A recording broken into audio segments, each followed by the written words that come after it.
खन्थाइनि मुं गारबोनाय रजेनिसिम गोरबोनि फंनैसो राव। खन्थाइखौ सुजुदों सानस्रि ब्रह्म आरो आवरायदों प्रिया रामसियारि। आं दासिमबो बावनो हायाखै नोंखौ, नों फोथायनाय नङा। जाय समाव नों आंनिमोन, बै समाव आं नोंनो फोरमायहरनाय लाइजामनि फंफ्रोम रावा सैथोमोन।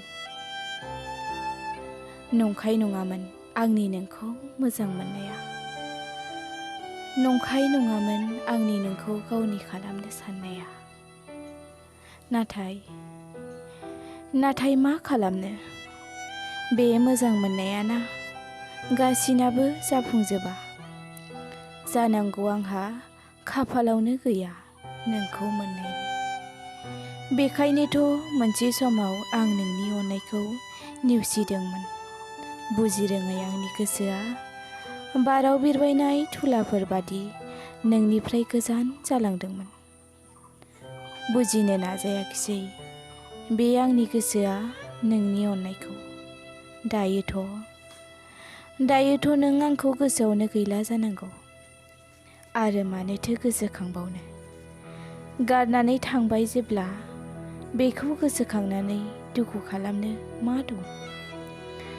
नाथाय आंहासो गोसोआव जाखांफैबाय थायो, गोसोखाङा सानो।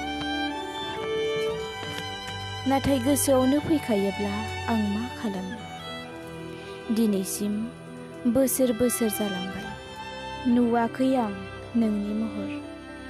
नों बहा थायो, नों मा खालामो, अब्लाबो गोसोआवनो दं। आं मोनथिया नों आंखौ मा सानो, नाथाय आं सानो गोबावजोंब्लाबो खेबसे निमाहा बिनो।